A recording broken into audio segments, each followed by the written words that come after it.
Online में एक छात्र ने कहा है कि 34वां संचारी भाव छल आचार्य देव ने दिया है क्या? हाँ, ऐसा कहा जाता है, ऐसा प्रश्न आता है कि 34वां संचारी भाव आचार्य देव ने बताया और उसका नाम है छल, ऐसा कहा जाता है।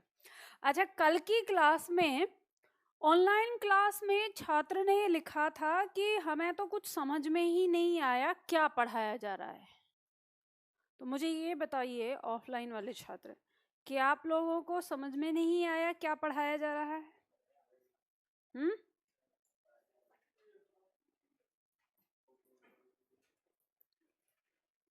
समझ में आया कि नहीं आया? क्या समझ में आया? क्या पढ़ाया जा रहा था? कल की क्लास में क्या पढ़ाया गया? कल की क्लास में आपको रस के अंग पढ़ाए गए थे, रस के अवयव। ये बिल्कुल ऐसे है कि जैसे टुकड़े वाली चीजों को, जो टुकड़े टुकड़े चीज होती है, उसको समझाया जा रहा है कि ये क्या है। मैंने कल आपको समझाया कि रस में आने वाला जो शब्द होता है स्थाई भाव, स्थाई भाव क्या होता है उसके बारे में बताया, या कितने प्रकार का होता है। फिर बताया कि जो शब्द आएगा विभाव, विभाव क्या होता है, कितने प्रकार का होता है, कैसे पहचानना है, ये बताया। उसके बाद मैंने आपको बताया अनुभाव, अनुभाव में अनुभाव कितने प्रकार का होता है, ये कैसे पहचानना है। संचारी भाव क्या होता है, ये कैसे पहचानना है, कौन सा संचारी भाव का क्या अर्थ होता है, ये बताया। तो इसमें ऐसी कौन सी बात थी जो समझ में नहीं आई, कि ये बात समझ में नहीं आई हमें? ऐसा तो कुछ भी था नहीं कि जो समझने वाला है। मान लो अगर मैं आपको बता रही हूँ कि हर्ष खुशी को कहते हैं, मैंने बताया कि विषाद दुख को कहते हैं, मैंने बताया कि जो त्रास है एक तरह से चिंता होती है, तो इसमें ऐसी कौन सी चीज थी जो नहीं समझ में आई?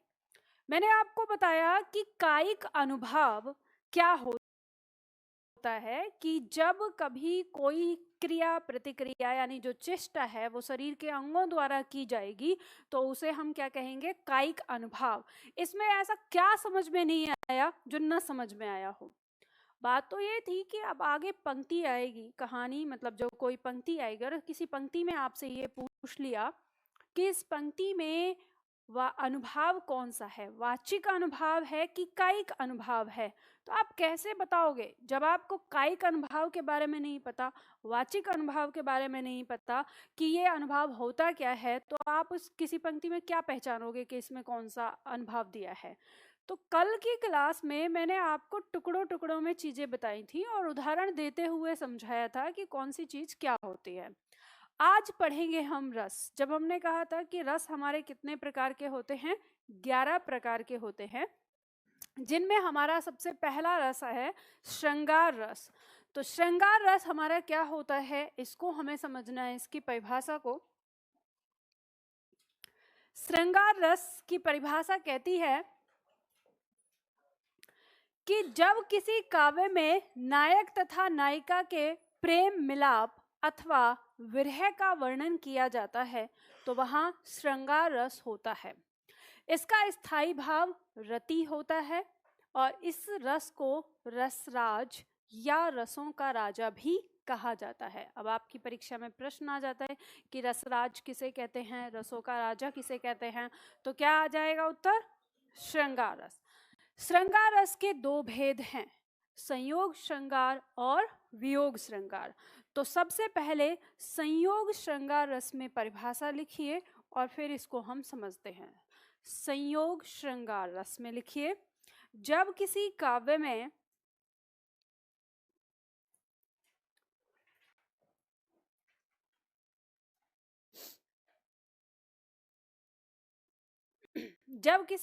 में नायक तथा नायिका के परस्पर प्रेम,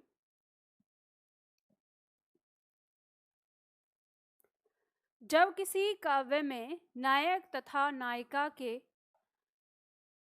परस्पर प्रेम, मेल मिलाप, जब किसी काव्य में नायक तथा नायिका के परस्पर प्रेम, परस्पर का मतलब होता है आपस में एक दूसरे से, ठीक है? तो परस्पर प्रेम कॉमा मेल मिलाप अथवा रूप सौंदर्य का वर्णन किया जाता है।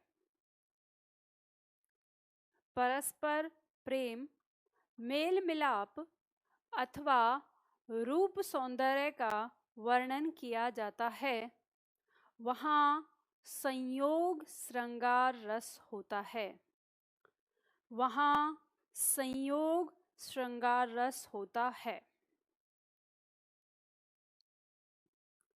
वहाँ संयोग श्रृंगार रस होता है। देखो, संयोग श्रृंगार रस आपको पहचानना है जब किसी पंक्ति के अंदर आपको ये पता चले कि यहाँ नायक और नायिका आमने सामने हैं और उनमें प्रेम प्रसंग की बात हो रही है, या आपस में वो इस तरह की बातें कर रहे हैं, मान लो प्रेम प्रसंग की भी नहीं है, आपस में बातें कर रहे हैं एक दूसरे को, हमें पता है कि वो एक दूसरे को प्रेम करते हैं पर वो बस खुशी के साथ बातें कर रहे हैं, वहां पे भी श्रृंगार होगा। अगर किसी नायक या नायिका के रूप सौंदर्य का वर्णन किया जा रहा है तो वहां पे भी संयोग श्रृंगार ही होगा। ठीक है, अब जो संयोग श्रृंगार होता है किसी भी पंक्ति में, तो उसमें हम क्या क्या चीजें देखते हैं। हमने जो कुछ भी पढ़ा था, जितने भी रस के अंग पढ़े थे, वो सारे अंग को हम देखते हैं कि संयोग श्रृंगार के अंदर कौन कौन से अंग होते हैं। तो सबसे पहले हम संयोग श्रृंगार के स्थायी भाव की बात करेंगे। तो स्थायी भाव उसमें होता है रति। जब श्रृंगार रस की बात हो रही है तो श्रृंगार रस में स्थायी भाव क्या होगा? रति होगा। इसका आश्रय आलंबन, अब आश्रय आलंबन कौन होगा? आश्रय आलंबन वह होगा जिसके मन में रति का भाव जगा है। अब यहाँ कोई नायक या नायिका हो सकता है और कवि, श्रोता, पाठक, दर्शक, ये आश्रय आलंबन में होते हैं। कवि, श्रोता, पाठक, दर्शक का मतलब होता है आश्रय आलंबन में नायक या नायिका तो है ही, वो पात्र तो है ही, लेकिन उसके साथ पढ़ने वाला, अगर कोई काव्य को पढ़ रहा है तो वह भी, जो लिख रहा है वह भी, जो सुन रहा है वह भी, और जो देख रहा है उस चीज को वह भी, वो सबके सब किस में आते हैं? आश्रय आलंबन में आते हैं, क्योंकि मन में भाव जगता है। जैसे मान लीजिए कि आप कोई मूवी देख रहे हो और हीरो विलन को पीट रहा है, तो आपके अंदर बिल्कुल वही भाव आ रहा है जो हीरो के अंदर आ रहा है। मान लो अगर ऐसा सीन आता है कि हीरो कहीं बाहर गया है और विलन उससे बदला लेना चाहता है, तो वो उसके घर से उसकी माँ, बहन, उसकी प्रेमिका सबको उठा के ले जाता है, एक जगह बांध देता है। तो हीरो के मन में क्या आता है? इस बात पे गुस्सा आता है, तो आपके मन में भी गुस्सा आता है। अब हीरो जा रहा है वहां पे, हीरो से बचाने के लिए गया, तो आप क्या सोच रहे हो अपने मन में? मतलब हीरो की तरह ही सोच रहे हो कि मैं जाऊंगा और हीरो, इसको जो विलन है उसको मारूंगा और छुड़ा ले आऊंगा। लेकिन वहां पे अगर आपको दृश्य उल्टा दिखा दिया जाए कि हीरो गया है और विलन ने एक मारा और हीरो भी चारों खाने चित, अब बचाने वाला कोई है ही नहीं, तो आपको गुस्सा आएगा अंदर से कि ये क्या है, बकवास मूवी है, कुछ नहीं है इसमें। आपको मजा तब आएगा कि जब हीरो जाए और विलन आए और वो एक लगाए और विलन चारों खाने चित, और भी आ रहे हैं उसके जो गुंडे मवाली होते हैं उनको भी मार रहा है वो एकदम, तो तब आपको वहां पे आनंद आ रहा है कि हाँ। और अगर कभी आपको ऐसा सीन दिखाया जाए, जैसे आपने उसमें देखा होगा जो अग्निपथ एक मूवी बनी थी, पुरानी नहीं नई वाली, हाँ, उसमें लास्ट मोमेंट पे जो विलन है उसमें जो मतलब डायरेक्टर है उसने कुछ नया प्रयोग करने की कोशिश करी थी कि कुछ नया प्रयोग किया जाए, विलन को बहुत ज्यादा हावी दिखाया जाए। तो उसमें ऐसा ना कि विलन जो है मार रहा है, हीरो पिटे ही जा रहा है। उसका जो एंड जैसा दिखाया तो एकदम शुरुआत में अच्छी कहानी है, बदले वाली और ये सारी चीजें, लेकिन लास्ट में जिस तरह से दिखाया तो लोगों का ना मूड खराब हो गया, ये क्या। फिर बाद में उसमें कुछ जान बाकी नहीं बची, फिर अचानक से पत्थर उठाया, मार दिया विलन को, ये भी नहीं पछता। मतलब विलन तो पूरा हट्टा कट्टा खड़ा है और जो हीरो है वो बिल्कुल एकदम मर चुका है, और फिर पता नहीं कहाँ से ताकत आ गई, एक ही पत्थर में विलन मर गया। फिर तो इसमें ना मतलब कुछ आनंद नहीं आया।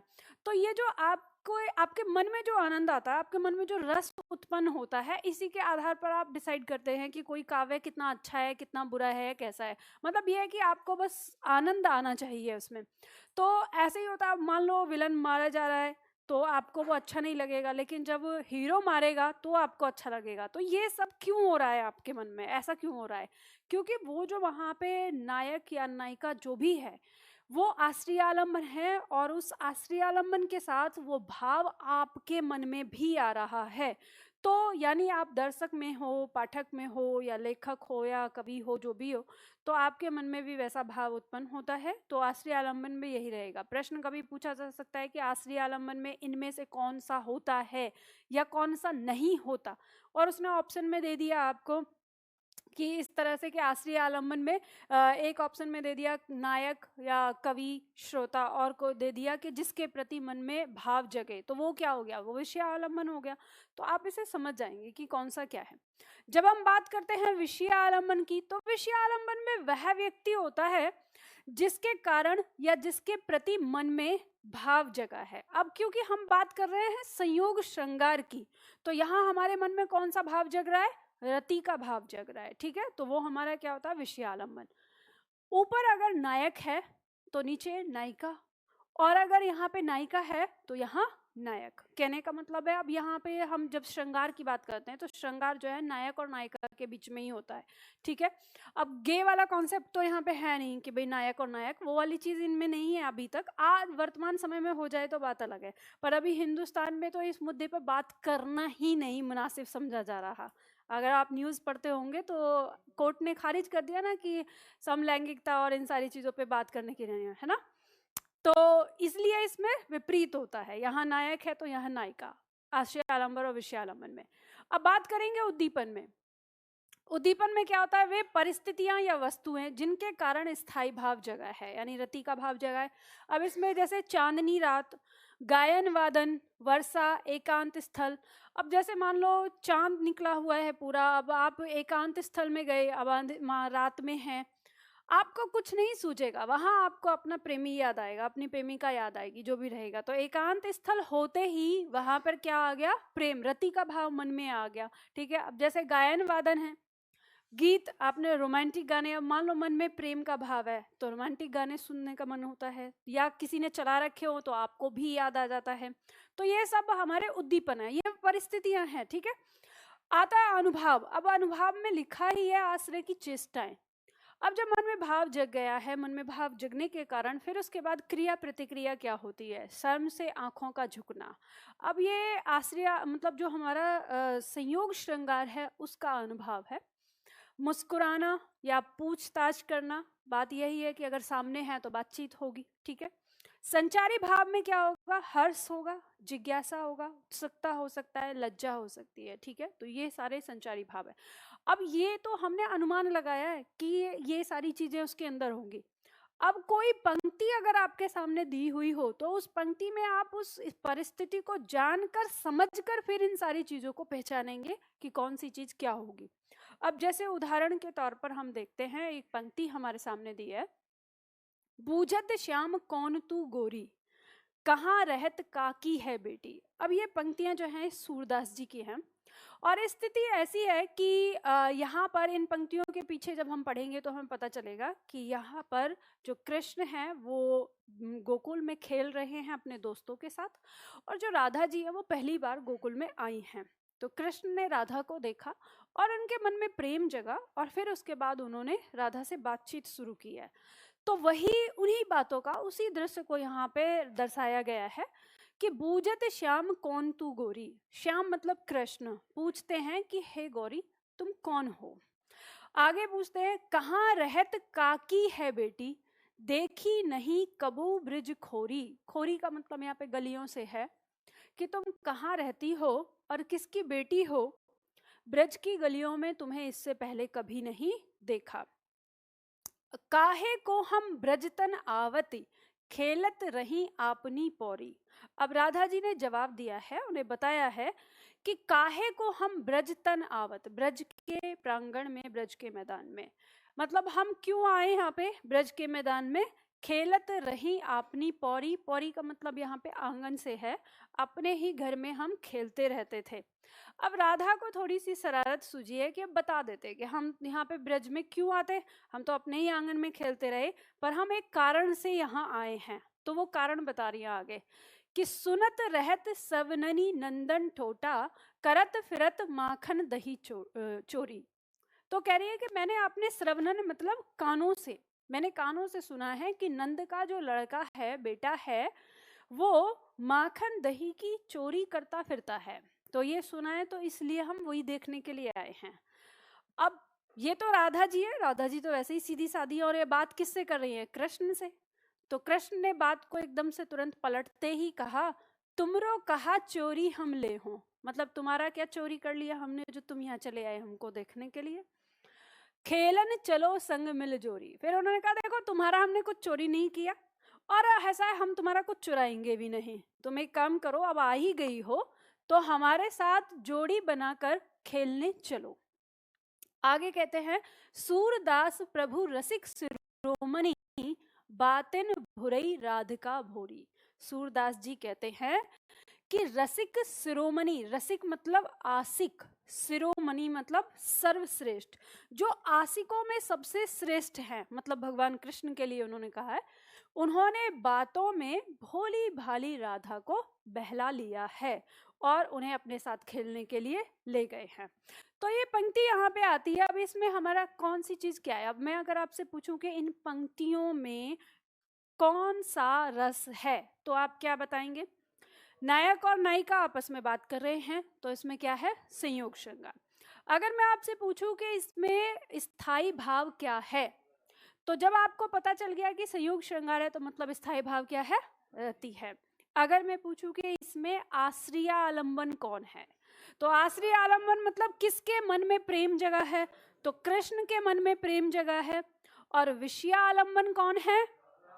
राधा, क्योंकि राधा के कारण मन में प्रेम जगा है। उद्दीपन क्या है? उद्दीपन मतलब परिस्थिति क्या है, स्थिति क्या है? राधा का पहली बार गोकुल में आना, ये परिस्थिति है, तभी तो कृष्ण ने देखा है उन्हें। और फिर उसके बाद अनुभव, अनुभव क्या है? आश्रय की चेष्टा, यानी आश्रय जिसके मन में भाव जगा है, कृष्ण के मन में भाव जगा है, तो कृष्ण ने क्या चेष्टा की है? राधा से पूछताछ करना। तो राधा से पूछताछ करना ये क्या है? कृष्ण की चेष्टा है। अब अगर कोई आपसे पूछे कि इसमें अनुभव कौन सा अनुभव है, वाचिक अनुभव है या कायिक अनुभव है? वाचिक, क्योंकि बातचीत हो रही है, ठीक है। फिर इसके बाद संचारी भाव अगर पूछा जाए तो संचारी भाव इसमें क्या होगा? जिज्ञासा है इसमें, ठीक है, उत्साह है, जानने का मतलब क्या है? जानने की इच्छा है, तो जिज्ञासा उत्साह हो जाएगा, ठीक है, ये इसके अंदर संचारी भाव है। बात समझ में आ गई? तो इस तरह से आप निकालेंगे। अभी ये पंक्ति आपको दी होगी, वो कुछ भी पूछे आपसे, आप सारी चीजों को बता सकते हैं। इसी तरह से आता है यहाँ पे हमारा दूसरा पॉइंट, कहत नटत रीजत खीजत मिलत खिलत लजियात, भरे भवन में करत हैं नैनन ही सब बात। ये पंक्ति है बिहारी जी की, और बिहारी जी के बारे में एक बात कही जाती है कि वो गागर में सागर भरते हैं, ठीक है।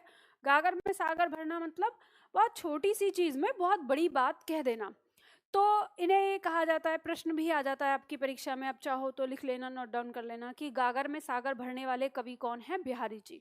तो आपको इसी दोहे से पता चल जाएगा कि कैसे वो एक बहुत बड़ी बात को एक शब्द के अंदर कहते हैं।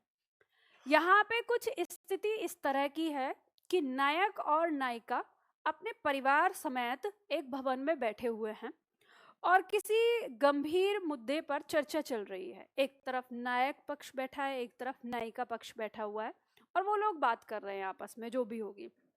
लेकिन जो नायक और नायिका हैं उन्हें उन बातों से कोई मतलब नहीं है, वो अपनी बात कर रहे हैं। और वो अपनी बात कैसे कर रहे हैं? नैन ही नैनों में।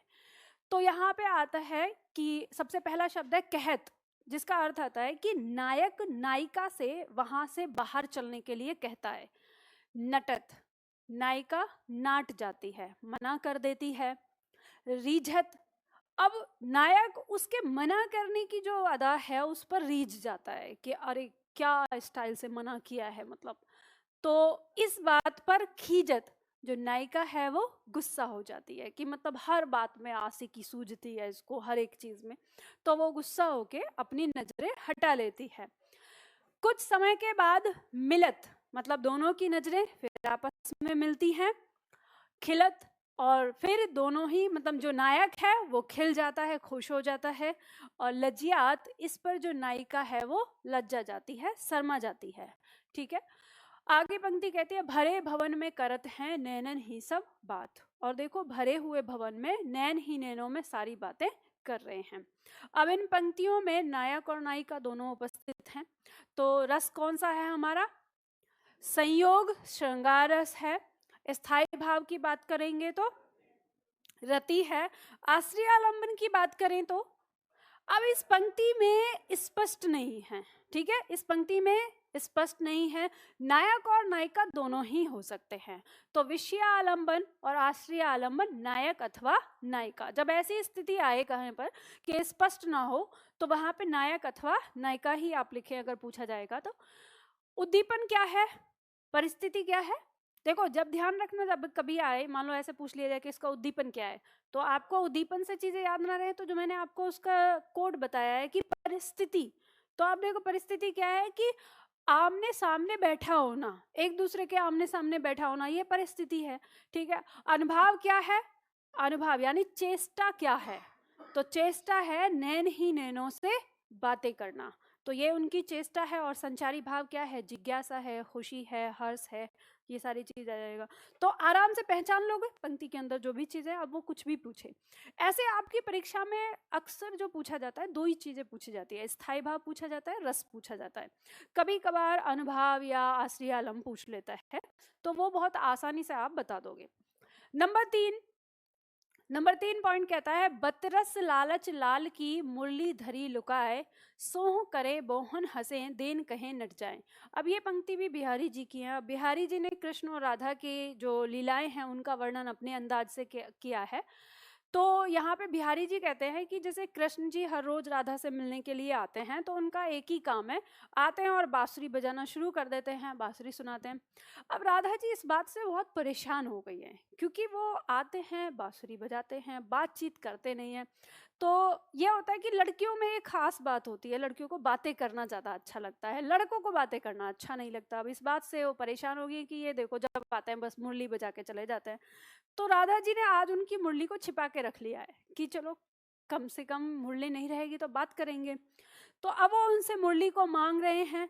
तो राधा जी को इसी बात में आनंद आ रहा है कि कम से कम मुरली मांग रहे हैं, इतना तो बोल रहे हैं, इतना शब्द तो सुनने को मिल रहा है।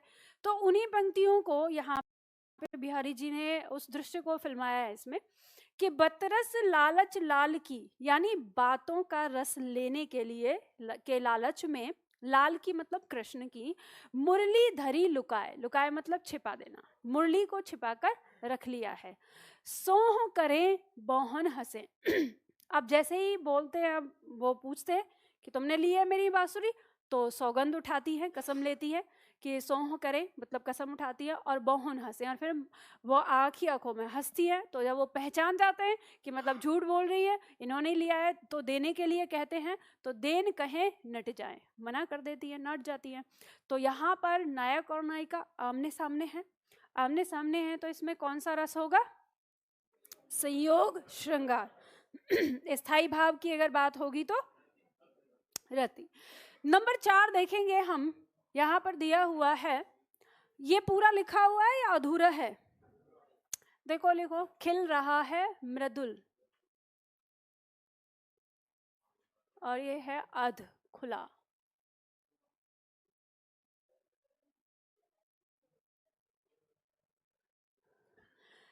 नंबर 4 कहता है नील परिधान बीच सुकुमार, खिल रहा मृदुल अध खुला अंग, खिला हो ज्यों बिजली का फूल, मेघवन बीच गुलाबी रंग।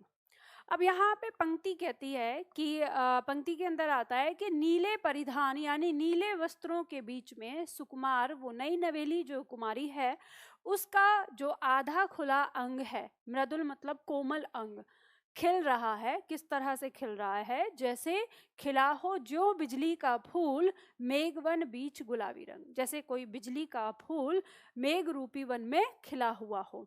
तो यहाँ पे क्या हो रहा है? नायिका के रूप सौंदर्य का वर्णन है। तो मैंने आपको क्या लिखवाया कि जब किसी नायक या नायिका के रूप सौंदर्य का वर्णन होगा तो वहां पे कौन सा श्रृंगार होगा? संयोग श्रृंगार, ठीक है। नंबर 5, चमचमात चंचल नयन, बिच घूंघट पटझीन, मनहु सुर सरिता विमल, जल उछरत जुगमीन। यहाँ पे कह रहे हैं कि जो पटझीन मतलब जो पतला वस्त्र है जो घूंघट के रूप में ओढ़ा हुआ है नायिका ने, तो उस घूंघट के पीछे से उसके जो चंचल नयन हैं वो चमचमा रहे हैं और वो कैसे लग रहे हैं, जैसे मानो कि सुर सरिता गंगा के पावन जल में दो मछलियों का जोड़ा उछल रहा हो। यहाँ पे फिर से क्या है, रूप सौंदर्य का वर्णन है। रूप सौंदर्य का वर्णन है तो कौन सा रस होगा, संयोग श्रृंगार रस होगा, और स्थायी भाव क्या हो जाएगा, रति हो जाएगा। ठीक है, तो बात समझ में आ गई। चलो अगला आता है वियोग श्रृंगार। लिखो वियोग श्रृंगार की परिभाषा लिखो। जब किसी काव्य में नायक तथा नायिका के बीच जब किसी काव्य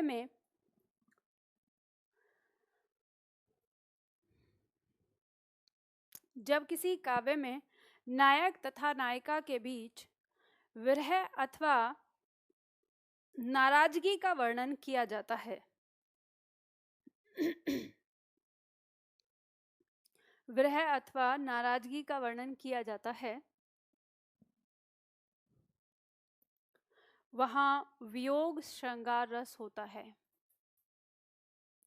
वहां वियोग श्रृंगार रस होता है।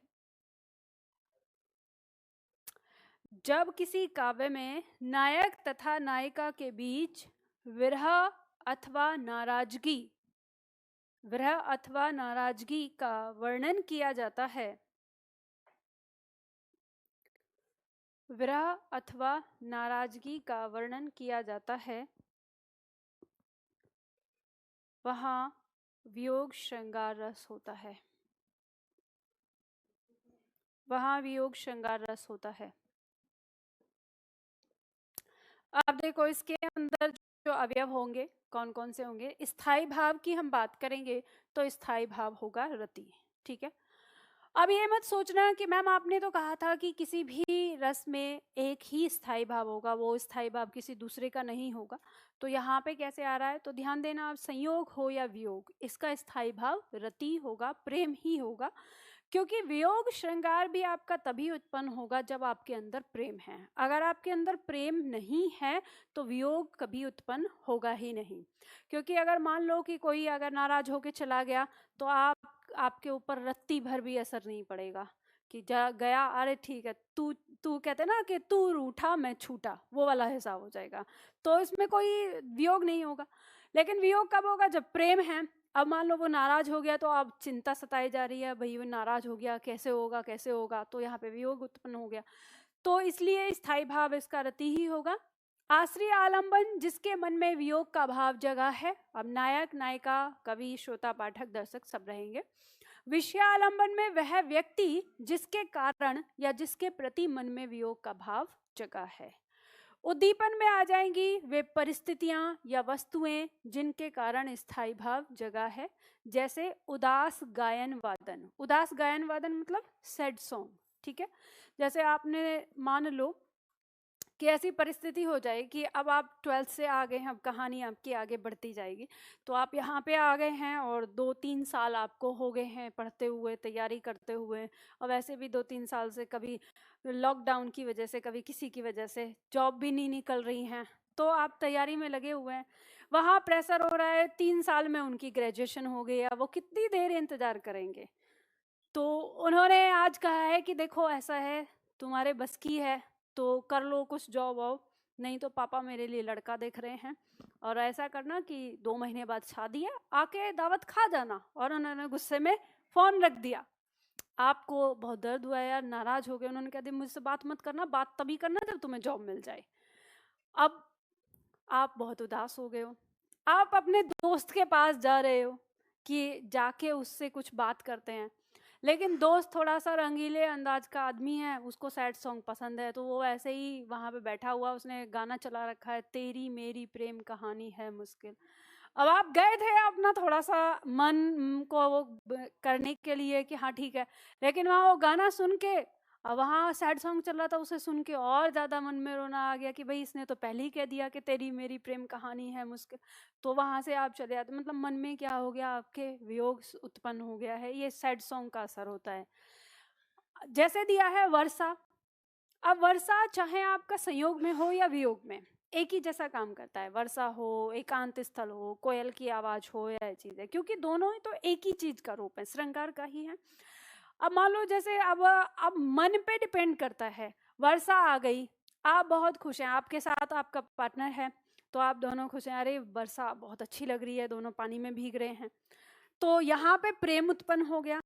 अब अगर मान लो कि वो नहीं है, आप अकेले जा रहे हो, मैं यहाँ तू वहाँ वाली स्थिति है, और फिर वर्षा आ गई, तो मन में दुखी का भाव, वो होते तो कितना अच्छा होता, इस बारिश में भीगते तो ऐसे, तो फिर यहाँ पे मतलब वियोग उत्पन्न हो गया। तो वर्षा वैसे ही काम करती है। तो ये आपके उद्दीपन है, ठीक है। अनुभव आता है आपका आश्रय की चेष्टाएं। अब आश्रय की चेष्टाएं क्या होंगी? अब आश्रय की चेष्टा तो एक ही हो सकती है, आंखों से आंसुओं का गिरना, आह भरना, तड़पना, रोना धोना। अब इसमें होगा ही क्या, ठीक है। तो इसके बाद आता है संचारी भाव, विषाद, चिंता, नाराजगी, स्मृति। स्मृति मतलब यादें, ठीक है। तो ये सारी चीजें आपकी संचारी भाव में आ जाएंगी। तो ये है इसके अवयव। अब हमारे सामने कोई पंक्ति आती है, और पंक्ति आती है तो हम उसको किस तरह से देखेंगे। यहाँ पे पंक्ति दी हुई है, ऊधो मोहे बिज विसरत नाही। अब देखो एक चीज ध्यान रखना, ऐसा जरूरी नहीं होता कि वियोग श्रृंगार आपका केवल जिससे आप प्रेम कर रहे हैं, मतलब आप नायक और नायिका के बीच में ही होगा। वियोग श्रृंगार में आपका दोस्त के प्रति अगर प्रेम है, या उसमें भी मतलब ऐसे अगर नाराजगी आ जाए तो वो भी आ जाएगा, या अपने आसपास के इलाके के लोगों से या प्रकृति से जो प्रेम है उससे जो आपको अगर दर्द उत्पन्न हो रहा है, तो वो भी वियोग श्रृंगार में आ जाता है, ठीक है। तो यहाँ पे इस तरह की कुछ परिस्थिति है कि ऊधो मोहे ब्रज विसरत नाही। अब ये पंक्तियां कुछ इस तरह की हैं। आपने सुना होगा सूरदास का जो वियोग श्रृंगार है, उसमें वियोग श्रृंगार का जो काव्य उन्होंने लिखा है, जिसमें आता है कि कृष्ण को गोकुल से जाना पड़ा है मथुरा। अब क्यों गए थे कृष्ण गोकुल से मथुरा, पता है आप लोगों को? कितने छात्रों को नहीं पता? अच्छा ये बताओ कि कृष्ण मथुरा क्यों गए थे? इन्हें नहीं पता। सच बोल रहे हो, ये कहानी सुनने के वजह से बोल रहे। कहानी तो मैं सुनाऊंगी, पता हो तब भी, ना हो तब भी, ठीक है। पर मुझे सच में मैं ये जानना चाह रही हूँ कि हमारी युवा पीढ़ी है कहाँ वैसे। हमें उन सारी चीज़ों के बारे में पता होता है जिनसे हमारा कुछ लेना देना नहीं होता, लेकिन हमें हमारे समाज की, हमारे इतिहास की चीज़ों का नहीं पता होता। तो देखो, कृष्ण गोकुल से मथुरा क्यों गए थे? इसलिए गए थे क्योंकि वो जब उनका जन्म हुआ था, वो कहीं से आए थे, मथुरा से गोकुल आए थे। यानी वो हैं कहाँ के? वो मथुरा के हैं। और कंस से डर कर उनके माता पिता ने उन्हें, जो नंद बाबा हैं, उनके वहाँ भेज दिया था। और ये था कि जब वो 18 साल के हो जाएंगे, बालिग हो जाएंगे, उसके बाद उनको बुला लिया जाएगा। तो अब कृष्ण 18 साल के हो चुके हैं, और जब वो 18 साल के हो गए तो उस समय उनको पता चला कि वो नंद बाबा के बेटे नहीं हैं। यशोदा माँ को भी उस समय पता चला कि वो मेरा पुत्र नहीं है, वो किसका पुत्र है? देवकी का पुत्र है, और अब उसे जाना पड़ेगा। तो अब अचानक से, मतलब ये था कि वो उस घर में पल रहे थे, उस जगह में पल रहे थे, वहाँ दोस्त और वो सारी चीज़ें थी, लेकिन अचानक से उन्हें पता चला कि वो तो राजा के बेटे हैं, वो कोई साधारण प्राणी नहीं है, तो उन्हें वहाँ जाना है। और अब उनके माता पिता कैद में हैं, और ये उनका दायित्व बनता है कि अपने माता पिता को उस कैद से छुड़ाएं। तो कृष्ण इसलिए मथुरा गए, और मथुरा में जाने के बाद फिर उन्होंने कंस को मारा, और कंस को मारने के बाद अपने नाना को फिर से उनका राज्याभिषेक कराया। तो जो उनकी पुत्री थी, यानी नाना की जो बेटी है, यानी कृष्ण की मम्मी देवकी, तो वो उन्हीं को राज्य उनको दे दिया। वो वहाँ पे वो अपने राज्य में चले गए, तो कृष्ण को वहीं पे रहना पड़ा, यानी मथुरा में। अब वो गोकुल नहीं आ सकते। वो गोकुल क्यों आएंगे, किस लिए आएंगे? क्योंकि अब उनके ऊपर जिम्मेदारी है। अभी तक उनकी पढ़ाई भी नहीं हुई 18 साल तक। देखो एक चीज ध्यान रखना, अगर आपको जीवन में कभी किसी से ये मोटिवेशन वाली चीज सीखनी हो ना, तो कृष्ण से बढ़कर आपको इस हमारे पूरे इतिहास में उदाहरण नहीं मिल सकता। कृष्ण एक वैसा इंसान, वैसा चरित्र, जो 18 साल तक जिसने पढ़ाई न की हो। 18 साल तक वो बिना पढ़े ही थे, अनपढ़ ही थे, क्यों? उन्हें नहीं पता था, वो जिस जगह के थे, मतलब जहाँ पे पल रहे थे, उन बच्चों को पढ़ाया लिखाया नहीं जाता था। उनको क्या काम सिखाया जाता था? तो गाय चरा रहे हैं, ग्वाले बन रहे हैं उस समय।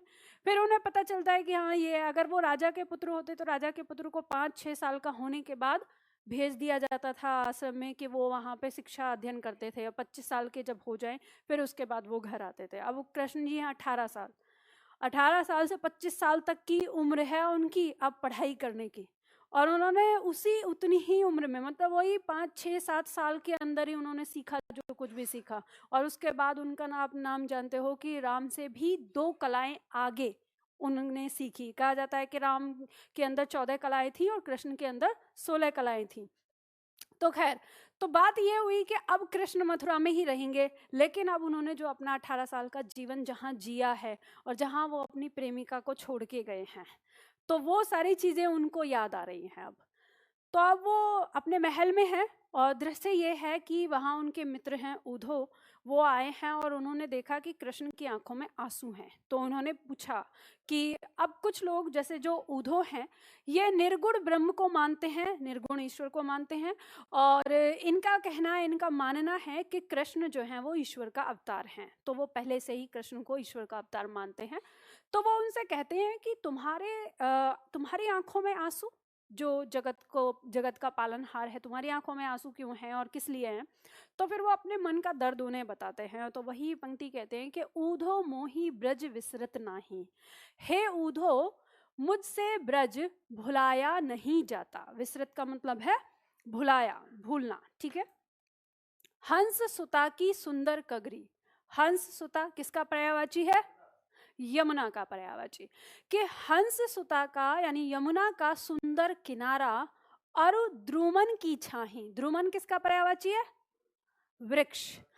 जो अरु के पेड़ हैं उनकी छाया है, मतलब और जो वहां पे वृक्ष हैं यमुना के किनारे, और उसके किनारे जो वृक्ष हैं वो मुझसे भुलाए नहीं जाते। आगे कहते हैं, वे सुरभि वे बच्छ दोहनी खरक दुहावन जाही। कि वो जो सुरभि, सुरभि किसका पर्यायवाची है? गाय का। यानी वो गायें, वो बछड़े, वो उनको चराने के लिए ले जाना, वो उनका दूध निकालना, वो सारी चीजें मुझसे भुलाई नहीं जाती, मुझे याद आती हैं। ग्वाल बाल मिली करत कोलाहल, नाचत गही गही बाही। मैं जो ग्वाल वालों के साथ मिलकर जो कोलाहल करता था, शोर मचाता था, खेलता कूदता था, उनके गले में हाथ डाल के नाचता कूदता था, वो सारी बातें मुझे याद आती हैं, मुझसे भुलाई नहीं जाती। यह मथुरा कंचन की नगरी, मणि मुक्ताहल जाही। मैं जानता हूँ ये जो मथुरा है ये कंचन की नगरी है, मतलब हीरे जवाहरातों से जड़ी हुई है। मणि मुक्ताहल इसमें मतलब मणियाँ, हीरे जवाहरात सब इसमें हैं, इसमें बहुत सारे सुख सुविधाएं हैं। लेकिन फिर आगे कहते हैं, जब ही सुरति आवत वा सुख की, जिया उमगत तन नाही। लेकिन जब भी मुझे उस आनंद की याद आ जाती है, मेरा जो हृदय है वो उमड़ने लगता है, और मेरा तन जो है वो किसी भी सूरत में यहाँ रहना नहीं चाहता। आगे कहते हैं, अनगत भांति करी बहुलीला, जसुदा नंद निबाही। और मैंने अनगिनत भांति भांति की इतनी सारी लीलाएं करी, और जो यशोदा और नंद बाबा थे उन्होंने मेरी हर शैतानी को निभाया है। सूरदास प्रभु रहे मौन है, यह कह पछताही। मतलब सूरदास जी कहते हैं कि और इतना कहकर भगवान जो हैं वो मौन हो गए हैं, चुप हो गए हैं, और मन ही मन कहकर पछता रहे हैं कि ये कैसा बदल गया है चीजें। तो अब यहाँ उनके मन में क्या है? विरह है, जो अपने जिनसे वो प्रेम करते थे, जो उनसे लगाव था उनके मन में, तो वहाँ उनके मन में क्या? उनसे बिछड़ने का दर्द है। तो बिछड़ने का दर्द है तो इसमें वियोग श्रृंगार रस है। अगर हम इसके स्थायी भाव की बात करें तो रति आ जाएगा। अगर आश्रय आलंबन की बात करें तो किसके मन में भाव जग रहा है? कृष्ण के मन में भाव जग रहा है। विषय आलंबन की बात करें तो राधा कहाँ इसमें आया है? राधा देखो, अब आपको इसमें खोजना है कि विषय आलंबन, अब आपको खोजना है वह सजीव व्यक्ति जिसके प्रति मन में ये भाव आया है। अब नंद बाबा और यशोदा का जिक्र आया, इसमें ग्वाल वालों का जिक्र आया है, गाय और बछड़ों का जिक्र आया, तो ये सब विषय आलंबन में आएंगे। यहाँ पे राधा के बारे में नहीं कहा है अभी, ठीक है। तो ये सब हमारे किस में आ जाएंगे, विषयालंबन में आ जाएंगे। और उद्दीपन क्या है, परिस्थिति क्या है, परिस्थिति है कृष्ण का गोकुल छोड़कर मथुरा में होना, ये परिस्थिति है। और फिर उसके बाद अनुभाव क्या है, अनुभाव है कृष्ण का उन सारी चीजों को याद करना। और इसके अंदर अगर हम संचारी भाव देखेंगे तो स्मृति इसके अंदर संचारी भाव आ जाएगा। आराम से पहचान लोगे, वो कुछ भी पूछे, कैसे भी पूछे, आप सारी चीजों को बता देंगे अगर आपको उसका भाव पता है तो। नंबर 2 कहता है, निस्दिन बरसत नैन हमारे, सदा रहत पावस ऋतु हम पर, जब ते श्याम सिधारे। अब कहानी ये है कि कृष्ण ने वहां पे ये बात कही, फिर उसके बाद वो तो एक दोहा है, अगले दोहे में बात होती है कि जब उद्धव जी ये कहते हैं तो फिर आपको ये कैसे, मतलब इसका हल क्या है। तो वो आगे बताते हैं कृष्ण की ये सारी चीजें मुझे इसलिए भी याद आती हैं क्योंकि वो लोग मुझे बहुत ज्यादा याद करते हैं। तो जैसे आपको किसी की बहुत ज्यादा याद आती है तो इसका कारण ये होता है कि वो भी उधर से आपको याद कर रहा है, इसलिए आती है। मान लो आप अपने किसी काम में लग गए, काम में लगने के बाद भी अचानक से आपको किसी की याद हो आ रही है और मन नहीं लग रहा है, तो वो इसलिए होता है क्योंकि वहां से कोई ना कोई आपको याद कर रहा है। दोनों तरफ अगर आपका एक लगाव है, तार जुड़ा है, तो आपको ऐसे पता चलता है। तो वो ये कह रहे हैं कि जो ये सारे लोग हैं जिनको मैं छोड़ के आया हूँ, ये सब के सब मुझे हर बार याद करते रहते हैं, इस वजह से मुझे इस तरह की बेचैनी होती है। तो उद्धव, तुम मथुरा जाओ, गोकुल जाओ, और गोकुल जाके उनको ना तुम अपने निर्गुण ब्रह्म की कहानी सुना के आओ। वो मुझे भगवान मानते रहते हैं और उसके चलते में मुझे प्रेम करते हैं और ऐसे मुझे परेशान करते हैं। तो उद्धव जी बहुत खुश हो गए कि मुझे तो अपना प्रचार प्रसार करने जाना है। तो वो कहते हैं हाँ ठीक है, मैं ये काम कर दूंगा। और वो उन्हें संदेश देते हैं कृष्ण जी कि उनको ये संदेश देना कि कृष्ण ने कहा है कि मुझे भूल जाओ और निर्गुण ईश्वर को याद करो, परमात्मा को याद करो। मुझे याद करने से कुछ नहीं होगा, मुझे प्रेम करने से कुछ नहीं होगा, परमात्मा को प्रेम करो। तो ये संदेश लेके उद्धव जी वहां आ गए हैं। अब उद्धव जी जब आए हैं तो गोकुल में अब उनकी स्थिति है, तो उनका वर्णन वहां से शुरू होता है। तो उसी समय की परिस्थिति है कि उद्धव जैसे आए तो उनको गोपिकाएं जो हैं उनको शक हो जाता है पहले कि ये कृष्ण आए हैं कि उद्धव आए हैं। फिर उन्हें पता चलता है कि अच्छा ये उद्धव आए हैं और कृष्ण का संदेश लेकर आए हैं। तो फिर वो अपनी बात उनको बता रही हैं उस समय कि अरे उद्धव, तुम्हें नहीं पता हमारी स्थिति कैसी हो गई है। तो उसमें पहली पंक्ति में बताती हैं कि निस्दिन बरसत नैन हमारे। तो बता रही हैं कि हर दिन, मतलब निसी मतलब रात और दिन, रात और दिन हमारे नैन बरसते रहते हैं। सदा रहत पावस ऋतु हम पर। पावस किसका पर्यायवाची है, वर्षा ऋतु, ठीक है, वर्षा ऋतु का पर्यायवाची है। सदा हम पे वर्षा ऋतु रहती है, किस कारण से, क्योंकि हमारे नैन बरस रहे हैं। जब ते श्याम सिधारे, और जब से श्याम यहाँ से गए हैं, जो कृष्ण यहाँ से गए हैं, तब से हमारे ऊपर वर्षा ऋतु रहती है। तो इन पंक्ति में वो अपना दर्द बता रही हैं, दर्द बता रहे हैं। तो यहाँ क्या है, हमारा वियोग श्रृंगार है, ठीक है। अब आगे अब बहुत सारी बातें होती हैं, वो आप जब कभी आपको मौका मिले ना तो जिंदगी में आप कुछ पढ़ो ना पढ़ो, लेकिन सूरदास का जो वियोग और संयोग जो उन्होंने अपना बताया है कृष्ण और राधा का, वो जरूर पढ़ना। आपको पता चलेगा ना कि जीवन का, कहते हैं ना कि प्रेम का एक जो अच्छा सागर है वो आपने पढ़ लिया। इसीलिए सूरदास को कहा है कवि ने सूर सूर, जो हमने पढ़ा था ना अलंकार में। तो अब तीसरी पंक्ति मतलब आगे दिया है कि ऊधो मन ना ही 10-20। अब जब उन्होंने अपनी स्थिति बता दी ऐसी, तो उद्धव ने फिर कहा कि देखो मैं तुम्हारी स्थिति समझ रहा हूँ, इसीलिए कृष्ण का संदेश है कि तुम उनको भूल जाओ और परमात्मा को याद करो। तो वो उन्हें जवाब देती हैं कि हे उद्धव, मन ना ही 10-20, एक हुतो सो गयो श्याम संग को आराधे ईस। देखो उद्धव, हमारे मन 10-20 नहीं है, एक मन था, वो भी श्याम के साथ चला गया। अब तुम जिस ईश्वर की बात कर रहे हो, बताओ किससे हम उस ईश्वर को आराधें, किस मन से हम उस ईश्वर को आराधें। तो यहाँ भी क्या है, उनके मन में क्या है, वियोग ही है, विरह है। तो इसमें भी हमारा क्या हो जाएगा, वियोग श्रृंगार होगा। आगे देखो, आगे आता है हमारा करुण रस। करुण रस में लिखो परिभाषा। जब किसी काव्य में किसी की मृत्यु से उत्पन्न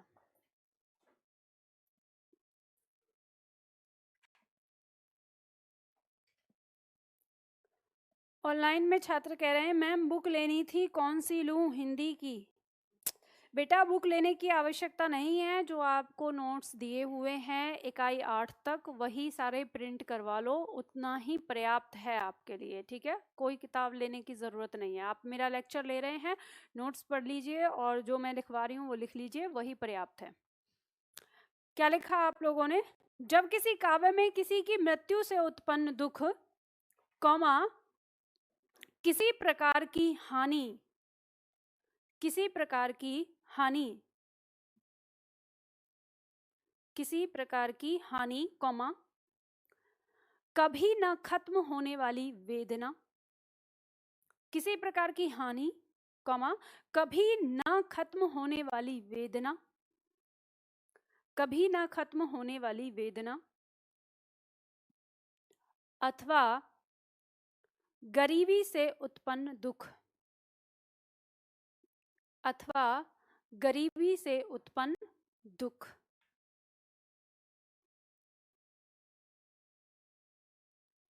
आदि का वर्णन किया जाता है, आदि का वर्णन किया जाता है, गरीबी से उत्पन्न दुख आदि का वर्णन किया जाता है, वहां करुण रस होता है,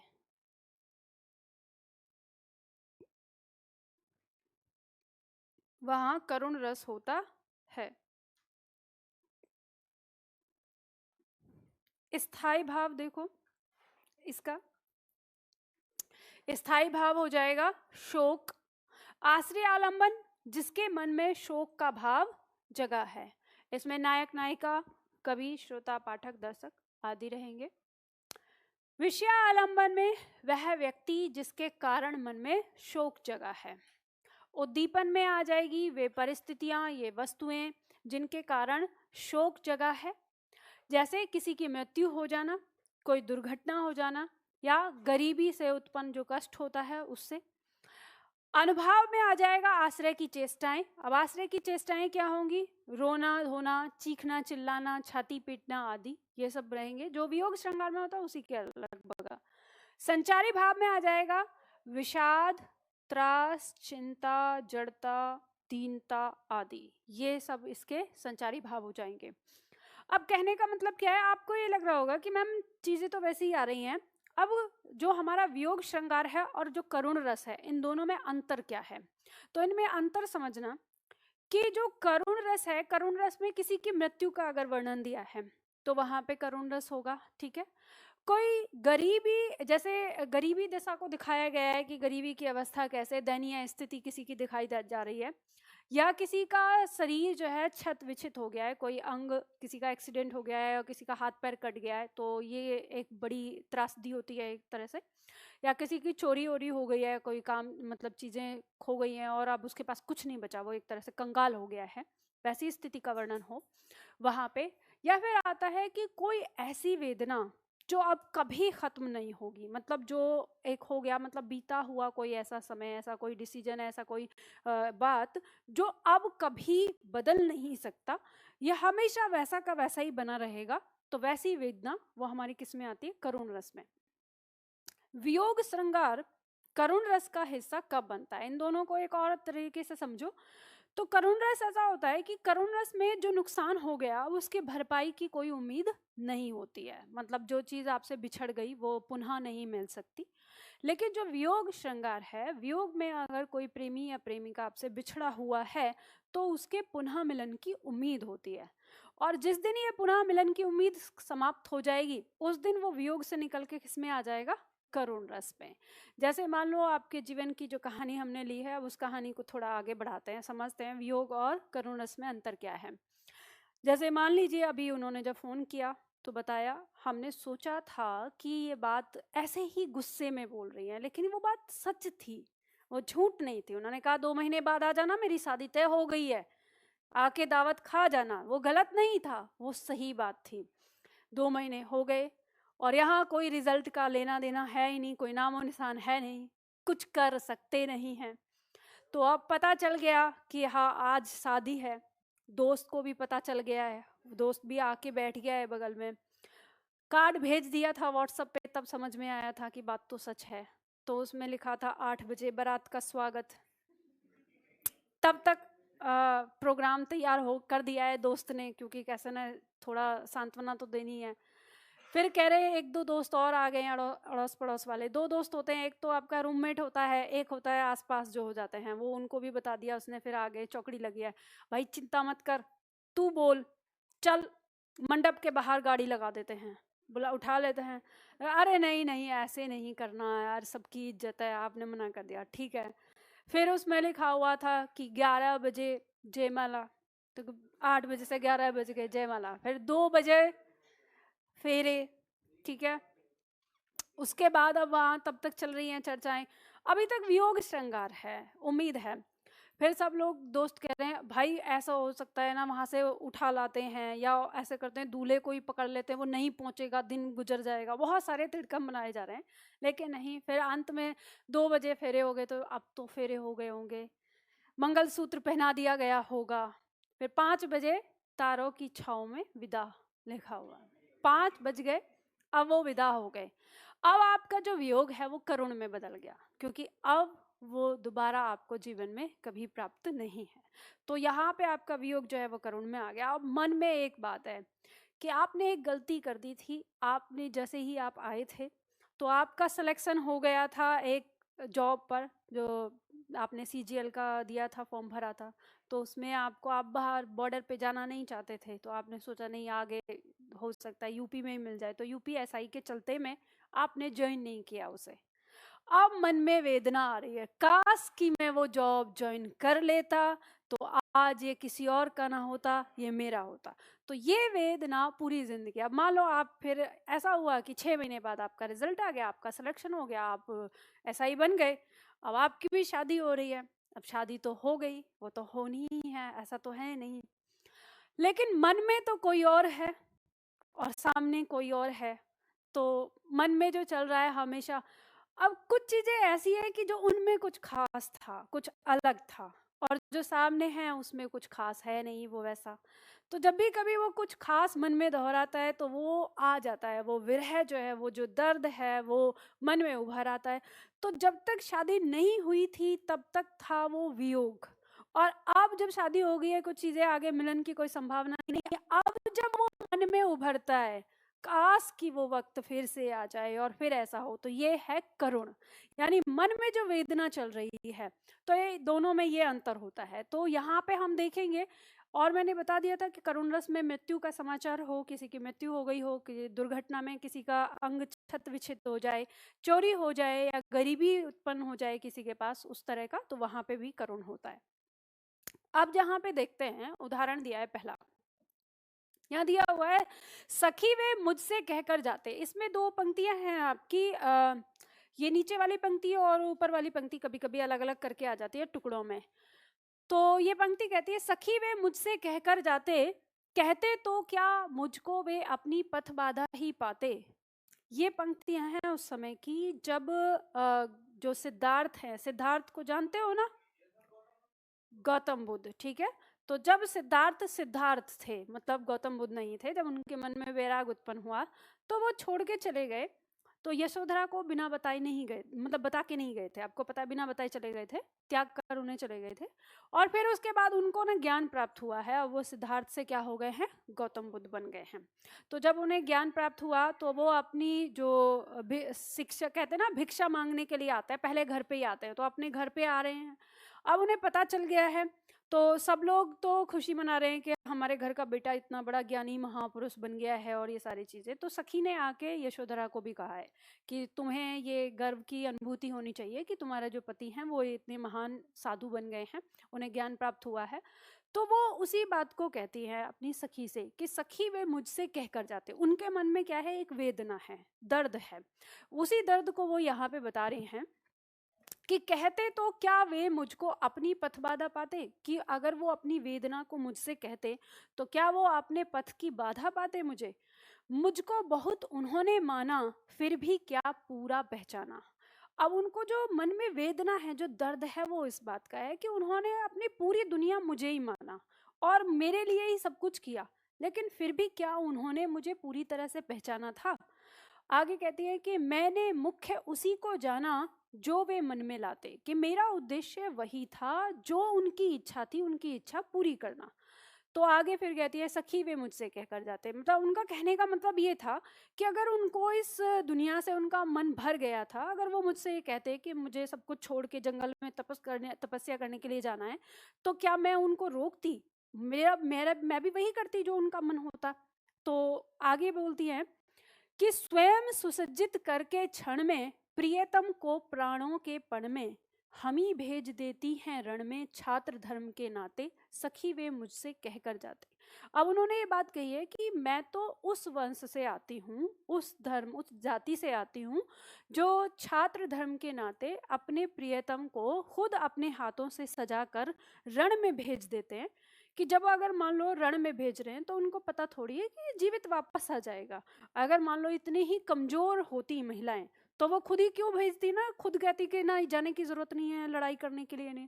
तो वही उन्होंने बोला है कि मैं तो वो थी, मैं तो उनमें से थी, मैं तो छतरनी थी कि हम तो खुद ही भेज देते। तो क्या मैं उनको, अगर वो अपने मन की बात मेरे सामने रखते तो क्या मैं उनको रोकती? फिर आगे कहते हैं हुआ ना यह भी भाग्य अभागा, किस पर विफल गर्भ अब जागा। तुम कह रही हो कि गर्व होना चाहिए, ये गर्व तो क्या है, एक तरह से विफल ही है मेरे लिए। मैं क्या इस पर गर्व करूं कि मेरा तो भाग्य क्या है, अभागा हो गया। जिसने अपनाया था त्यागा, रहे स्मरण ही आते। अब वो ये बात कह रही है कि जिसने कभी अपनाया था वो मुझे त्याग कर चला गया। मेरे लिए सबसे बड़ा दर्द है कि उसने मुझे त्याग दिया, रहे स्मरण ही आते। और मुझे ये बात बार बार याद हो आती है, सखी वे मुझसे कहकर जाते, कि हे सखी वो मुझसे अगर कहकर जाते तो आज सबसे ज़्यादा जो खुशी होती वो मुझे होती, लेकिन वो तो मुझे त्याग कर गए हैं, मुझे तो छोड़ कर गए हैं। तो ये मेरे लिए क्या है, दर्द। अब ये क्या है, ये ऐसी वेदना है जो यशोधरा के मन से कभी खत्म नहीं होने वाली है। तो जब कभी खत्म होने वाली वेदना है तो ये इसका वर्णन किया जाए तो यहाँ क्या है, बहुत ज्यादा करुण है, तो करुण रस इसके अंदर आएगा। अब यहाँ पे दूसरा आता है उदाहरण, देखी सुदामा की दीन दशा, करुणा करके करुणा निधि रोए, पानी परात को छुयो नहीं, नैनन के जलसो पग धोए। पंक्ति कहती है कि जैसे सुदामा की दीन दशा देखी, करुणानिधि यानी जो करुणानिधि मतलब भगवान कृष्ण हैं, वो करुणा करके मतलब बहुत ज्यादा दुखी होकर रोए हैं। और इतने रोए कि उन्होंने पानी परात को हाथ नहीं लगाया और अपने नैनों के जल से ही उनके पैरों को धो दिया है।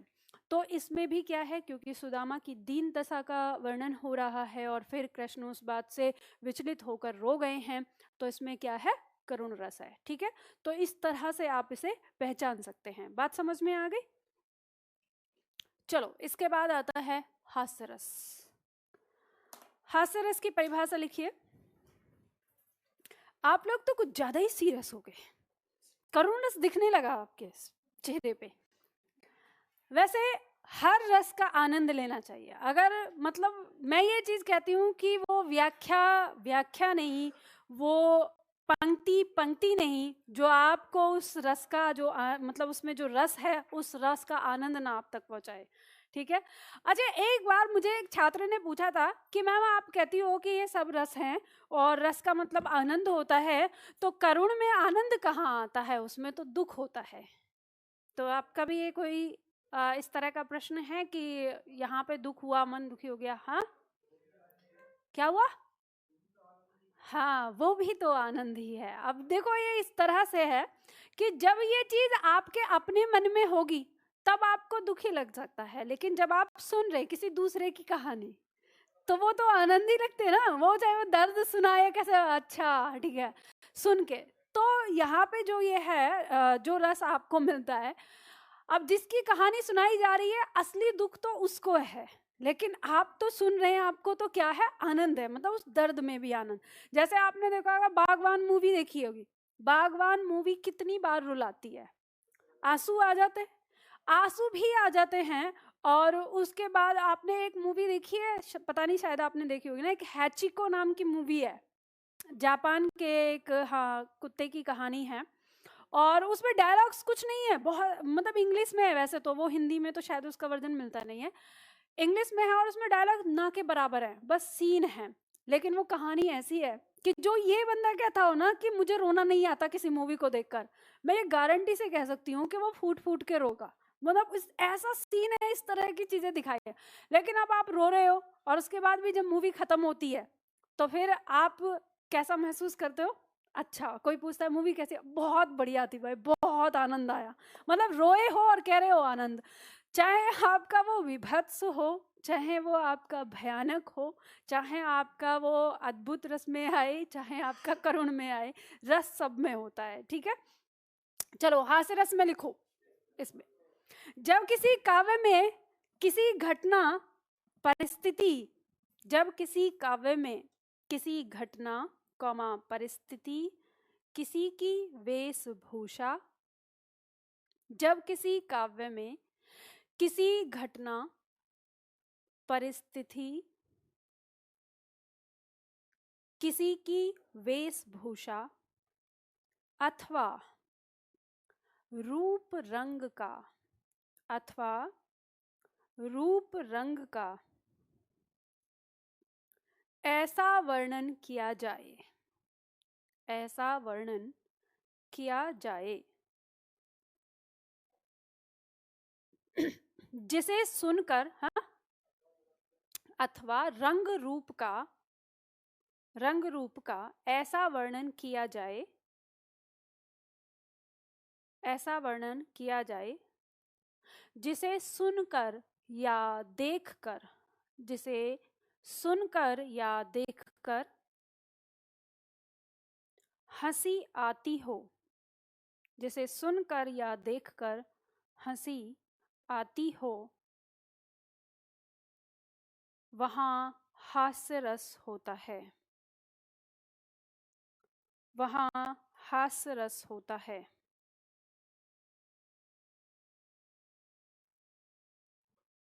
वहां हास्य रस होता है, ठीक है, पूर्ण विराम।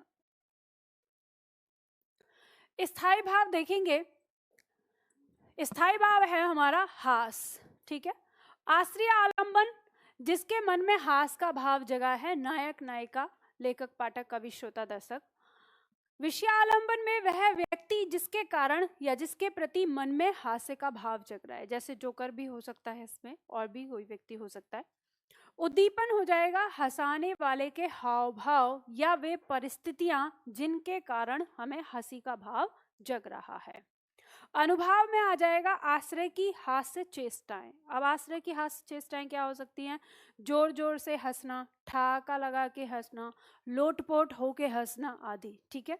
इस संचारी भाव में आ जाएगा हर्ष, उत्सुकता, चपलता, चंचलता आदि। तो यहाँ पर ये हमारा हास्यरस, हास्यरस का मतलब होता है कोई भी पंक्ति, कोई भी काव्य किसी को भी सुनकर आपके मन में अगर गुदगुदी उत्पन्न होती है, हंसी उत्पन्न होती है, तो वहाँ हमारा क्या होता है? हास्यरस होता है, ठीक है। वो बात कैसी भी हो, किसी भी तरह की स्थिति हो, उसमें हमें मन में, जब हमारे मन में इस तरह से हंसी का भाव आता है तो वहाँ हास्यरस होता है। चलो देखो यहाँ उदाहरण देखते हैं। यहाँ दो उदाहरण आपके सामने दिए हुए हैं। एक उदाहरण दिया है, विंद के वासी उदासी तपोव्रत धारी महाबिनुधारी बिनुनारी दुखारे। जो ये पंक्ति जितनी बोल्ड है ना, इतनी आपकी परीक्षा में आती है, ठीक। और दूसरा आपका उदाहरण दिया हुआ है जिसमें ये पंक्ति दी है, पुनि पुनि मुनि अक्सई उकलाही देखी दशा हर जन मुस्काही। ये पंक्ति आपकी परीक्षा में आती है, जो पूछा जाता है अक्सर। और ये पंक्ति इतनी बार आपकी रिपीट होती है, विंद के वासी उदासी तपोव्रत धारी महाबिनुनारी। ये इसमें क्या होता है कि अक्सर पूछा जाता है कौन सा रस है, और इसमें जो शब्द दिया हुआ है उदासी और दुखारे। तो आपको जैसे लोग पढ़ाते हैं अक्सर, तो आपको एक चीज़ बताते हैं कि कुछ शब्दों को आपको ध्यान में रखते हुए उनमें रस निकालना होता है। तो वो ये नहीं कहते कि आप कभी अर्थ समझने की कोशिश करो। बच्चों को ऐसे सोचते हैं जितना कम से कम, क्योंकि बच्चे भी चाहते हैं शॉर्ट से शॉर्ट चीज़ें मिल जाएं हमें। तो उसी में बताते हैं कि अगर किसी पंक्ति के अंदर आपको दुख शब्द, दुखारे, इस तरह का उदासी या ऐसे शब्द दिखने को मिल जाएं, वहाँ पे लगा देना कि जो करुण रस होगा। अब बच्चे इसमें करुण रस लगाते रहते हैं और ये बार बार आता रहता है। विंद के वासी उदासी तपोव्रत धारी महाबिनुनारी दुखारे। अब इसका अर्थ जब तक नहीं समझेंगे तब तक पता नहीं चलेगा कि इसमें हास्य कैसे है, और इसमें लगाएंगे करुण रसी। अब इसमें हास्य कैसे है वो आपको समझना है। दो कहानी है यहाँ पर, एक कहानी ये, एक कहानी है। चलो पहले कहानी ये जान लो। ये पंक्ति कहती है, अब इसमें मैंने नीचे जो तीन पंक्ति दी हैं वो समझाने के लिए दी हैं आपको, ताकि आपको पता चले पूरा कि इसमें हास्य रस कैसे है। कह रहा है आगे कि गौतम तियतरी तुलसी सो कथा सुनिबे मुनि वृंद सुखारे, हवे है सिला सब चंद्रमुखी पर से पद मंजुल कंज तिहारे, कीनी भली रघुनाथ जू कृपा करी कानन को पगधारे। अब इस पंक्ति के पीछे का आप बताती हूँ। स्थिति कुछ इस तरह की है कि आपने रामायण में कहानी सुनी होगी कि जब विश्वामित्र अपने साथ राम को ले गए थे तो वहां पे गौतम ऋषि की एक पत्नी थी जो अहिल्या नाम था जिनका, जो पत्थर बन गई थी। तो विश्वामित्र उनको उनके आश्रम में ले गए और राम ने अपने पैर से छुआ और वो स्त्री बन के आकाश में उड़ गई। तो ऐसी कहानी है, माना जाता है कि जिस समय वो पत्थर बनी तो ये कहा कि भगवान विष्णु जब मानव रूप में जन्म लेंगे तो उनकी चरणों की रज से तुम पत्थर से फिर से अपने पुनः शरीर में आ जाओगी। अब सच्चाई कहानी में ये था, वहां पे उसी वजह से गए राम और उन्होंने अहिल्या को मुक्त कर दिया। अब ये कहानी, अब पहले नेट और इंटरनेट का ज़माना तो था नहीं कि कहानी वहाँ की वीडियोग्राफी होती और वैसे के वैसी चली जाती। हालांकि आज की दुनिया में भी बात के बतंगड़े बनते हैं, मतलब सब कुछ क्लियर होने के बावजूद भी बात के बतंगड़े बनते हैं। तो ऐसे ही बात का बतंगड़ा बन गया है। वहां से चली कहानी एक मुंह से दूसरे मुंह, तीसरे मुंह, चौथे मुंह, पांचवे मुंह, जाते जाते इन जो विंध्याचल पर्वत के जो तपस्वी हैं उनके पास तक भी कहानी पहुंच गई। और वो कहानी ने रूप क्या ले लिया कि रामचंद्र के पैर में एक ऐसी जड़ी बूटी है, जब वो किसी पत्थर को छूते हैं अपने पैर से तो वो सुंदर स्त्री बन जाती है। अब ये कहानी वहां तक, उनके पास तक पहुंच गई है। वहां से कहानी आते आते तो अब इस समय जो राम है वो जंगल में है, सीता की खोज में है और वन वन भटक रहे हैं। और उनको खबर मिली है, विंध्याचल के जो तपस्वी हैं उनको खबर मिली है कि राम विंध्याचल पर्वत की ओर ही आ रहे हैं। तो अब उनके मन में एक अलग बात आई कि राम विंध्याचल पर्वत पे आ रहे हैं और ये पर्वत पर इतने सारे जो पत्थर पड़े हुए हैं, शिला पड़े हुए हैं, अगर इन शिलाओं पर राम के पैर पड़ गए और ये सब चंद्रमुखी हो गई तो यहाँ का नजारा ही कितना सुंदर होगा। तो वही यहाँ पे बताया है, जो पंक्ति कह रही है कि विंध के वासी उदासी, विंध्याचल पर्वत पर रहने वाले जो तपस्वी हैं, आगे दिया है तपोव्रत धारी महा बिनु नारी दुखारे। मतलब इसमें हंसी इसी पंक्ति में है कि विंध्याचल पर्वत पर जिन्होंने तप करने का व्रत लिया हुआ है वो बिना नारी के दुखी हैं। किसी ने कहा था कि आप तप करने के लिए जाओ, नारी को छोड़कर चले जाओ। तो इसी बात में हास्य है कि ये कैसा मतलब विरोधाभास कि आप एक तरफ कह रहे हो कि हमें तप करना है और दूसरी तरफ कह रहे हो नारी के बिना उदास हैं। तो इसी पंक्ति के अंदर हास है। पर अब ये चीज है कि अगर इस पंक्ति का अर्थ समझोगे तब तो हंसी आएगी ना, जब तक अर्थ नहीं समझोगे तो कैसे हंसी आएगी। फिर आगे तुलसीदास जी बताते हैं कि अब ये ऐसा क्यों हुआ है, क्यों अब इतने मतलब वो उदास हो गए हैं और वो क्या सोच रहे हैं आगे कि गौतम तिये तरी तुलसी सो। तुलसीदास जी कहते हैं कि जिस प्रकार से गौतम ऋषि की जो पत्नी है, तिया मतलब पत्नी, जैसे उसका उद्धार किया है, उस कथा को सभी मुनि लोग जो हैं उस कथा को सुन सुन के सुख की प्राप्ति कर रहे हैं और अपने मन में सोच रहे हैं है शिला सब चंद्रमुखी पर से पद मंजुल कंज तिहारे। अगर तुम्हारे कोमल पद इन पत्थरों पर, इन शिलाओं पर अगर पड़ जाएं तो सब की सब अगर चंद्रमुखी हो जाएं तो क्या होगा। और कहते हैं कीनी भली रघुनाथ, हे रघुनाथ तुमने हमारे ऊपर बहुत बड़ी दया करी है, जो कृपा करी, जो कानन को पगधारे। आपने कानन मतलब वन के लिए आया है, जो तुमने वन की तरफ अपने पग धरे थे तो ये तुमने हम पे बहुत कृपा करी है कि अब तुम पर्वत पर आओगे और ये सब के सब चंद्रमुखी हो जाएंगी और जो हम बिना नारी के दुखी हैं वो सब सुखी हो जाएंगे। तो इन पंक्तियों में क्या है, हास्य है। ठीक है, हास्य, तो हास्य रस हो जाएगा। आगे देखो दूसरी पंक्ति, ये और अलग कहानी है। अब इस पंक्ति को समझने के लिए आगे दिया हुआ है, इन पंक्ति से पहले यहाँ कहानी कुछ ऐसी है कि जो नारद जी है, नारद जी के बारे में जानते ही हो, ठीक है, नारद मुनि। तो एक तरह से कुछ लोग जैसे कविवर जो होते हैं उनको बोलते हैं कमेंट के रूप में, तो वो कहते हैं कि देवताओं के यहाँ की मीडिया, मतलब बात का बतंगड़ा बनाने में और यहाँ वहाँ और चुटकी लेने में, तो नारद जी हाँ चुगली करने में, और तो वो नारद जी है देवताओं के यहाँ की मीडिया हैं एक तरह से। लेकिन वास्तव में क्या है कि नारद मुनि का काम ये है कि वो एक देव ऋषि हैं, और देव ऋषि का काम होता है कि धर्म और सही ज्ञान लोगों को देना, उनसे उन सारी चीज़ों के बारे में बात करना, उनको सही, जिसको जिस समय जैसे ज्ञान की ज़रूरत है वैसा ज्ञान देके उसको सही राह दिखाना। अब नारद जी ऐसे ही भ्रमण कर रहे थे, तो वो यहाँ से वहाँ घूमते ही रहते हैं। तो उन्होंने देखा कि एक बहुत सुंदर सी नगरी है, और उस सुंदर सी नगरी में एक कन्या का स्वयंवर होने जा रहा है, और उस कन्या को देखकर नारद जी का मन विचलित हो गया, और नारद जी ने कहा कि सब के सब ग्रस्त जीवन में पड़े हुए हैं, मुझे इस सन्यासी जीवन में मैं क्यों रहूं, मैं भी ग्रस्त जीवन में जाऊंगा और इस कन्या से मुझे विवाह करना है। अब उस कन्या का स्वयंवर हो रहा है, तो अब उनको पता है कि भाई देखो कन्या जो है अब एक जो वर्ण करती हैं, तो सुंदर पुरुष को करेंगी, बलिष्ठ पुरुष को करेंगी, जो दिखने में जिसके अंदर आकर्षण हो। तो अब उन्होंने सोचा कि भाई उतना आकर्षण तो मेरे अंदर है नहीं, तो चले गए भगवान विष्णु के पास उनसे मदद लाने के लिए। तो भगवान विष्णु से अपनी इच्छा व्यक्त की, तो भगवान विष्णु ने उनको समझाया भी कि अरे नारद जी, आपका जन्म हुआ है समाज कल्याण के लिए, और आप ये क्या ग्रस्त जीवन के चक्कर में पड़ रहे हैं। तो उन्होंने कहा देखो भगवान, आज तक आपसे कुछ नहीं मांगा मैंने, बस एक चीज़ मांग रहा हूँ, अपना सुंदर रूप मुझे दे दो, और मुझे इस कन्या से विवाह करना है, और मुझे बस आगे का जीवन जीना है। बहुत जिद कर ली।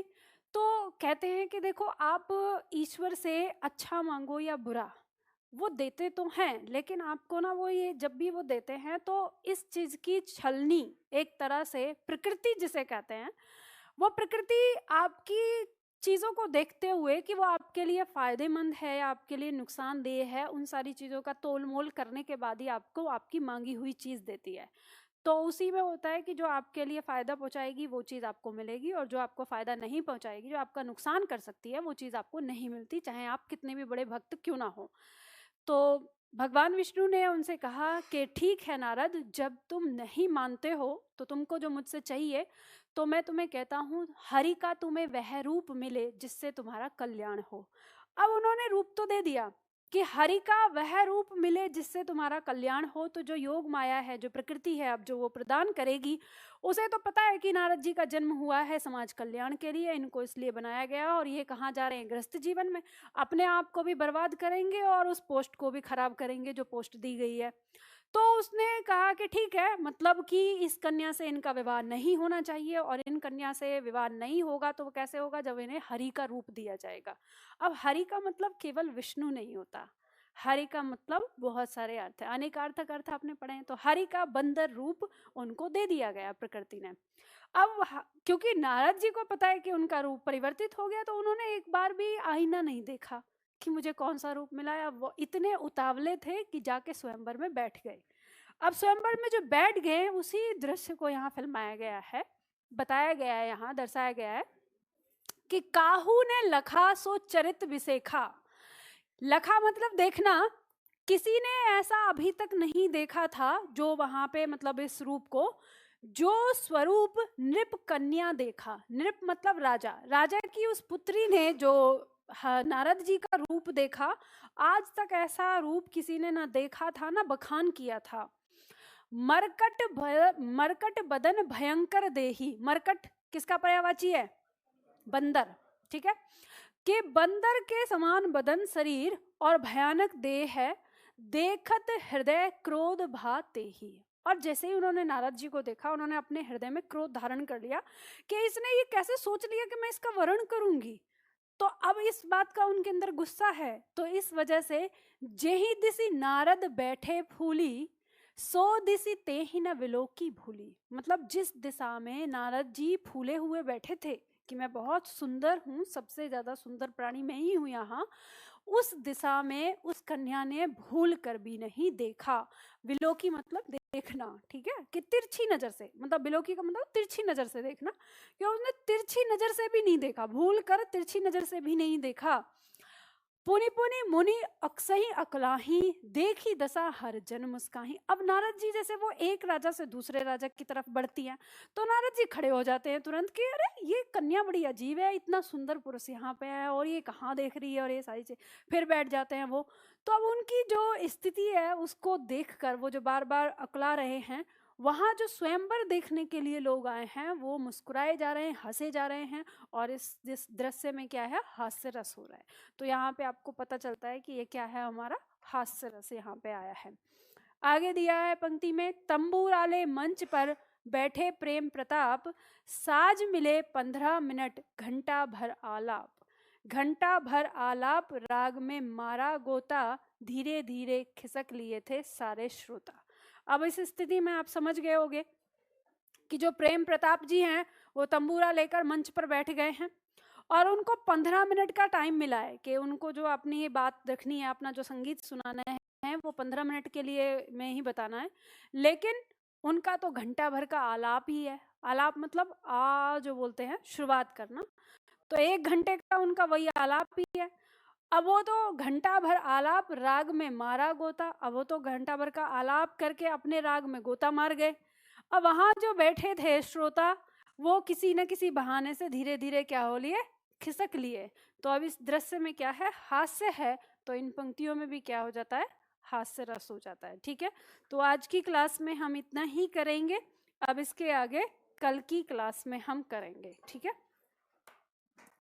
चलो तो आज के लिए इतना ही, फिर कल मिलते हैं।